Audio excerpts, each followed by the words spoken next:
Hello everyone, welcome to Kottayam kitchen. ഇന്ന് ഞാൻ വന്നിരിക്കുന്നത് ഒരു ഈസി കുക്കിംഗ് ടിപ്പുമായിട്ടാണ്. ചപ്പാത്തി മാവ് വളരെ പെട്ടെന്ന് തന്നെ നമുക്ക് ഇതുപോലെ കുഴച്ചെടുക്കാൻ പറ്റും. എങ്ങനെയാണെന്നല്ലേ?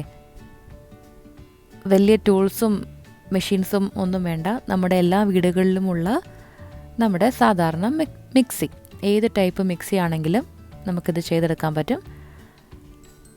നമ്മൾ ദോശമാവൊക്കെ അരയ്ക്കുന്ന മിക്സിംഗ് ജാറുണ്ടല്ലോ, ആ മിക്സിയുടെ ജാറിലേക്ക് 2 കപ്പ് ഗോതമ്പ് പൊടി ആഡ് ചെയ്യുക. അതിലേക്ക് 1/2 കപ്പ് വെള്ളം. നിങ്ങൾ ഏത് കപ്പിലാണോ പൊടിയെടുക്കുന്നത് ആ കപ്പ് കൊണ്ട് തന്നെ വെള്ളം എടുക്കാനും ശ്രദ്ധിക്കണം. ഇല്ലെങ്കിൽ ഇതുപോലത്തെ ചെറിയൊരു ഗ്ലാസ്സിൽ 1/2 കപ്പ് വെള്ളം ആഡ് ചെയ്യുക. 1 ടീസ്പൂൺ അല്ലെങ്കിൽ കുറച്ച് ഉപ്പ്, കുറച്ച് ഓയിൽ, എന്നിട്ട് മിക്സിയിൽ ഒന്ന് കറക്കുക. ഒരു 2 സെക്കൻഡ് ഒന്ന് കറക്കുക. അരച്ചെടുക്കൽ ഒന്ന് കറക്കിയാൽ മതി. എന്നിട്ട് 1/2 ഗ്ലാസ് വെള്ളം കൂടെ ആഡ് ചെയ്യുക. എന്നിട്ട് അടച്ച് ഒരു 2-3 സെക്കൻഡും കൂടെ ഒന്ന് കറക്കിയെടുക്കുക, പൾസ് ചെയ്തെടുക്കുക. അരച്ചങ്ങ് പോകരുത്, വെള്ളം കൂടി പോകരുത്. ഈ ഒരു പരുവത്തിലായിരിക്കും മാവ് കിട്ടുന്നത്. ജാറ് ക്ലീൻ ചെയ്യാനും എളുപ്പമായിരിക്കും. ഇതിൽ കുറച്ച് വെള്ളം ഒഴിച്ച് വെച്ചിട്ട് കുറച്ച് നേരം കഴിയുമ്പോൾ ജാറ് ഈസി ആയിട്ട് ക്ലീൻ ചെയ്യാൻ പറ്റും.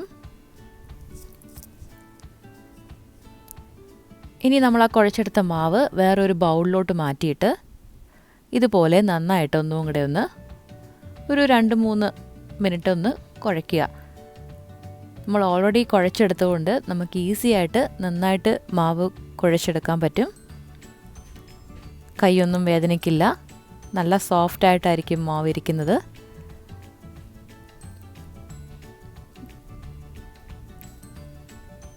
ചെറു ചൂടുവെള്ളം ആഡ് ചെയ്താൽ കുറച്ച് നല്ലതാണ്. അല്ലെങ്കിൽ സാധാ ടാപ്പ് വെള്ളം ആഡ് ചെയ്താലും മതി. ഇനി ഒരു 10 മിനിറ്റ് റെസ്റ്റ് ചെയ്യാൻ വെച്ചിട്ട് നോക്കുമ്പോൾ മാവ് ഇതുപോലെ നല്ല സോഫ്റ്റായിട്ട് കിട്ടിയിരിക്കും. ഇനി നിങ്ങൾക്കിത് ബോൾസ് ആക്കിയിട്ട് ചപ്പാത്തി പരത്തിയെടുക്കാൻ പറ്റും.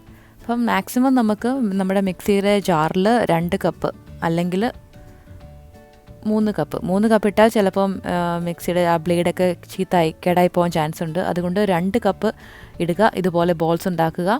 വീണ്ടും അത്രയാണോ നിങ്ങൾക്ക് വേണ്ടത് അങ്ങനെ ഉണ്ടാക്കി നിങ്ങൾക്ക് സ്റ്റോർ ചെയ്ത് വെക്കാം. അപ്പോൾ ഈ ഒരു ടിപ്പ് ഇഷ്ടപ്പെട്ടാൽ ചെയ്ത് നോക്കാനും നിങ്ങളുടെ ഫ്രണ്ട്സ് ആൻഡ് ഫാമിലി ആയിട്ട് ഷെയർ ചെയ്യാനും എൻ്റെ ചാനൽ സബ്സ്ക്രൈബ് ചെയ്യാനും മറക്കരുത് കേട്ടോ. Thank you.